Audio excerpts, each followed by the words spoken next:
They say that if you want a first date to be effective, you should make it a horror film. Apparently something about the brain chemicals released makes people more attached to each other, which is a tad manipulative if you think about it too long. But if it works, it works. However, this is far from the first date. It might just be the last if I don't do absolutely everything I can. If a horror film can get a girl attached, this might just make us fused at the waist. Getting tickets was surprisingly easy. It moves around the country fairly often, and whenever it arrives, everyone flocks to get a load of the latest horror experience. But Lisa was friends with a guy running the venue, so it worked itself out. No one scorns a bit of polite corruption when it benefits them. Still, I paid for the tickets, £25 each, and from what I've heard, that makes it vastly underpriced. Thomas Davis calls a tightly suited woman at the waiting room desk as a worker leads a middle-aged man into the back room. For a horror attraction, the waiting room is surprisingly peaceful. A lot of places try to spook you early, with actors and tacky decorations draped everywhere. That was certainly what I expected when I walked in, but it seems they preferred to keep it professional, at least on this end. You see, the frights aren't really for us. They split every pair in two, with one becoming a part of the attraction, as to give their partner a personalised scare. Horror with a human touch. That's their slogan.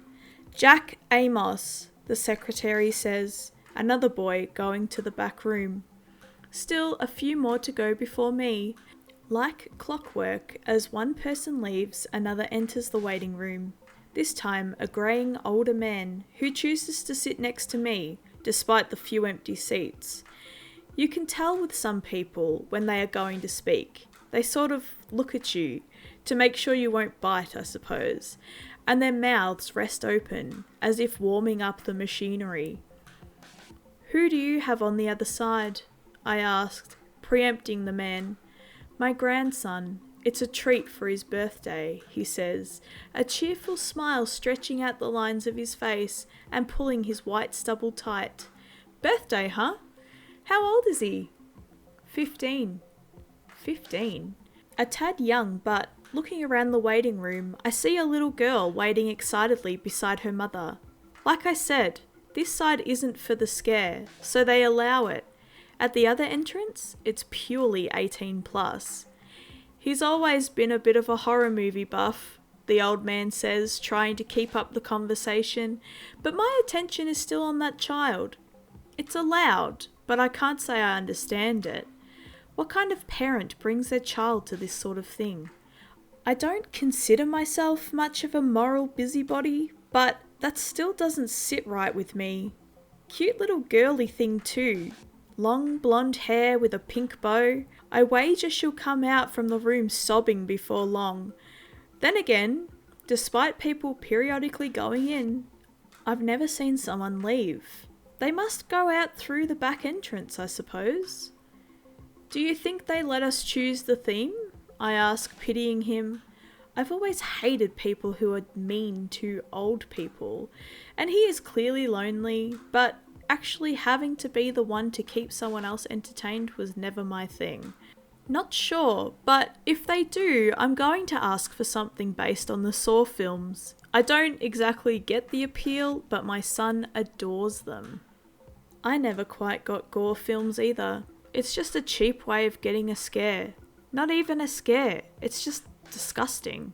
I'll probably ask for Human Centipede. My girlfriend can't get enough of those awful films. "Coldfield family," the board secretary calls.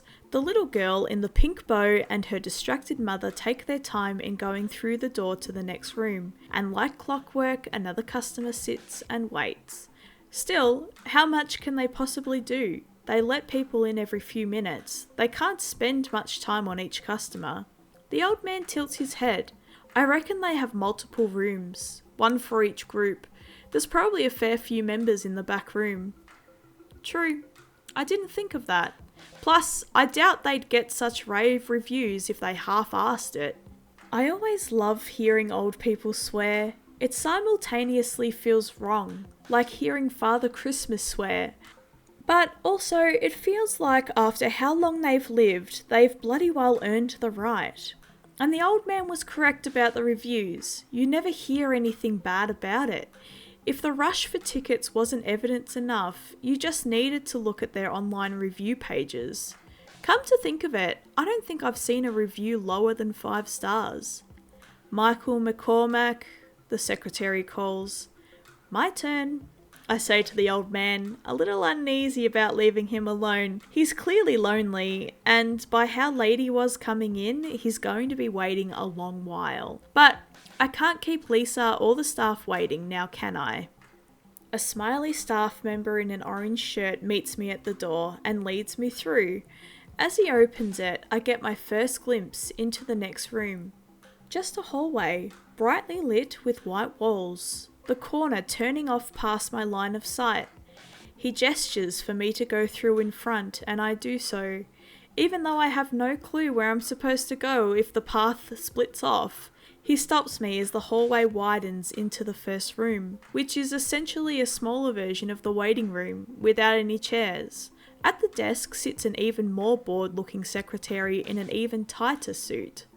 Just the usual, Vivian? The staff member says, plastic smile still on his face. Are any of the consultants free? Mr. Ramirez isn't seeing anyone at the moment, she says. That's room 4. Ta. And he leads me to the next door. This one is more in line with the horror aesthetic than the last. A thick metal door with one of those twisty handles you see on a submarine. As I step through, the door closes behind me, and I notice there is no handle. I guess I was right about leaving through the other side. Room 4, like she said, the staff member says, leaving me to continue my walk without him. The lights are bright, a bit too bright, like the fluorescence in a nightclub bathroom. On the walls are these foam boards with alternate lines of ridges. Soundproofing, like you see in YouTubers' backgrounds. Very professional. Don't want the noise from the fright rooms distracting the people waiting. I get to room 4 and knock, but the door drifts open before my fist hits it the 3rd time. Not metal, a wooden door like the waiting room, this time in cold, clinical white. Inside is a tall Hispanic man with black hair splotched with grey. He calls me in and points me to a wooden chair. This whole thing feels like a doctor's appointment. What are you going to prescribe me, doc? So, first of all, I'm going to need you to sign this.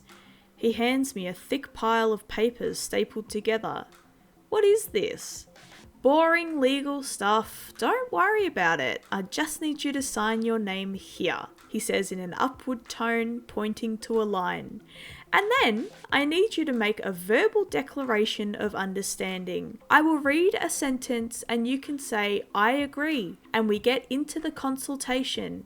Or you cannot say that, and this whole thing ends. Though I will remind you that this experience is non-refundable. I nod. I'm not the type to get cold feet, especially when I'm footing the bill. I, Michael McCormack, understand and agree to the term that once I go through the door at the end of the hall, I am bound to follow the rules of and complete the experience. In other words, once you go through that door, there is no going back. I agree. Very good. He drums his hands on the contract before putting it onto his desk. Now, I'm to be your fright consultant. Funny title, I know. Basically, my job is to help you create the perfect horror experience for, he checks his notes, Miss Lisa Monroe. Do you have any initial ideas for what you want to do? Most clients come in basing it on a movie, video game, or book their partner likes. I was figuring Human Centipede, but I'm guessing you don't really have the time or resources to do much with something so ambitious. Well, that streamlines things, and don't you worry, we are more than capable of providing for all our clients' needs. Let me just send an email and you are ready to go to the fright room to prep your personalized experience. After a few beeps and the clatter of mechanical keyboard, Mr. Ramirez leads me down the hallway past rows of advisory rooms. If I had to estimate, I'd say there were 10 in total. We get to the end of the hall, where we meet another submarine-like door. Room 4, once again, they will be prepared for you. The door slams behind me, once again with no handle to open. Point of no return it is then, exactly like the contract says. Turning around, I see I'm in another corridor. Once again, 10 rooms with a door at the end of the corridor, but the lights are dimmer here, and they flicker. I'm in the customer side, the back entrance. Time to set up my personalized horror experience. Time to scare Lisa. She is going to love it. Room 3. I search the door numbers until I find it. Even the fonts are creepier now, in twisted Roman numerals like scratch marks. The door opens with a click as I twist the cold metal knob. Inside has stood 3 people in orange uniform shirts, wide plastic grins on their faces. Just through the next door. One of the 3, a woman, says, gesturing to another door from the current room. You people like your doors, I've noticed. Just through the next door, she repeats. Behind that door, the lights are brighter, and a balding man in a suit sits next to what looks like a dentist chair without that blinding light. Welcome, Mr. McCormack. Please, take a seat. I half expect him to adjust it, but the chair is just the right size as it is. This is the setup room. The room you were just in was the fright zone, what the experiencer sees. We just need to get you prepared first. Right, I suppose you've got a costume or something? Face paint? Something a little more high budget than that, he chuckles. We spare no expense in making an immersive experience for our clients. He pulls a small mic from his desk and murmurs into it, a staff member entering, locking the door behind her, still beaming ear to ear. In her hands she has a chart, which she passes to the head technician. Now, the process is fairly simple, as these things go. It looks impressive, really, but all it is a few stitches on either end. Stitches? That's a bit severe, isn't it? You did opt for human centipede, sir. My heart sinks. Good one, but really, tell me about the costume. The balding man doesn't laugh, and the staff member doesn't stop smiling. This isn't a joking matter, sir. Please, just relax. It will take a few moments. What? Come on, I'm not stupid. You can't do this. It was tricky, yes, having to recruit people on such short notice. But don't you worry, sir. It was well within our means, and no burden at all when it comes to customer satisfaction. My hands sweat into the hand rests. I notice the keys on the staff member's side. But, I stutter, looking for excuses. Won't it hurt? Well, we'll anaesthetise you for the initial procedure, but there may be some discomfort afterwards. You're insane! You signed the contract. It was all there in black and white, and you agreed to it. But I didn't read. That is your fault, not ours, the technician interrupts. Stacy, hold him down while I administer the anaesthesia. We really don't have the time to waste. The orange-shirted smiler lumbers over, and I keep my eyes trained on her keys. Her manicured hands dig into my arms, and my heart races even faster. The key! I've got to get the key! She pulls all her weight into me, her sickly sweet breath puffing in my face, her white teeth wide in front of me. I thrash my head forward, clashing with her jaw. She fumbles backwards, holding her face, and my hand shoots for her side. But a second pair of hands claw into my back. With adrenaline-fueled rage, I push backwards and slam the technician into the wall. The keys! The staff member kneels on the floor, holding her face as blood drips through her fingers. With one almighty kick, I send her reeling, and the sound of the technician getting up rings out behind me. Before I'm able to think and before he is able to yell, the keys are in my hand and I'm fumbling them against the lock. Move, hands, move! In my peripheral vision is the balding man approaching, and the key clacks into place just as he reaches out a hand. I slam the door behind me, locking it. The 2 remaining staff members don't have time to react, and I lock them away too. The door is at the end of the hallway. I sprint towards it as Ramirez's words echo in my head. Once you go through that door, there is no going back. I thrash my hands against the metal bulkhead once I notice the lack of handle. It must open from the outside, from the customer side. There has to be an exit. There must. How else would the staff get out? I could wait for the customers to come in when Lisa comes to see what they have done. But what if another customer comes through? Staff in tow? No, I have to get out now. There must be a way. I notice a keyhole on the bulkhead and try the key in hand to no avail. All I can do is check the rooms one by one. Surely one of them must have the right key. Room 4. That's where I was supposed to go. Let's start at room 1. Nowhere better to start than the beginning. I test the cold metal handle. Unlocked. The first thing that hits me is the smell. Rotting meat. The room is decorated like an abattoir, stark white and freezing cold with cruel metal hooks on the walls. On each one is a carcass. Pigs, cows, chicken, and something else. It is limp, skinless, veiny. Its head is missing, and it looks almost hollow, but something deep in my mind knows exactly what it is, what it was. The desecrated lump of flesh is wrong. Not just morally, it feels factually wrong.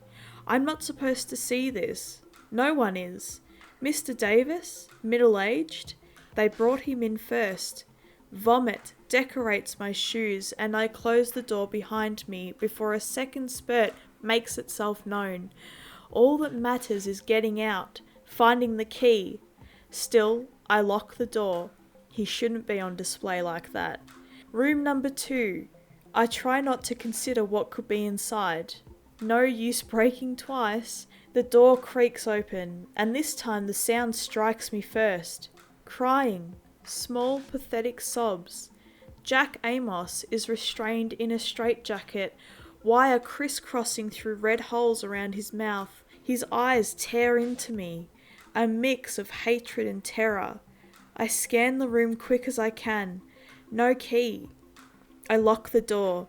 I want to help him, but there is nothing I can do. I don't want to keep that image in my mind, so I keep it permanently out of sight and out of earshot. Thank God for the soundproofing. What's behind door number 3? I think in the voice of an overexcited game show host. I have to laugh. If I don't know if I can carry on. I try to recount who it will be next. Who was the next person to go through the doors? I remember. And this one is particularly abhorrent. But I have to get the key. All that matters is the key. When I open the third door, it isn't the smell or the sound, but the image that stops me in my path. I could recognize that pink bow anywhere.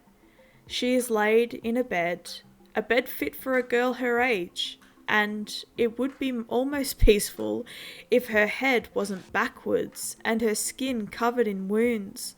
It seems her father is an Exorcist fan. A key sits on the bed in front of the girl. I take it and close the door behind me, locking away my guilt. I have the key, but the richest of fruits is turned to ashes in my mouth. No image can grasp my mind. All I can see is her. I hear the door at the other end of the corridor begin to open, and I look at my escape, and I just sit in place, outside door 3, and sob. Why hello there, guys, ghouls and girls. Thank you for tuning in to the latest video. Please show your spooky support by hitting the like button, leaving a comment, and hitting subscribe to catch our next video. Feel free to send through your scary stories using the email address in the description below. Stay spooky.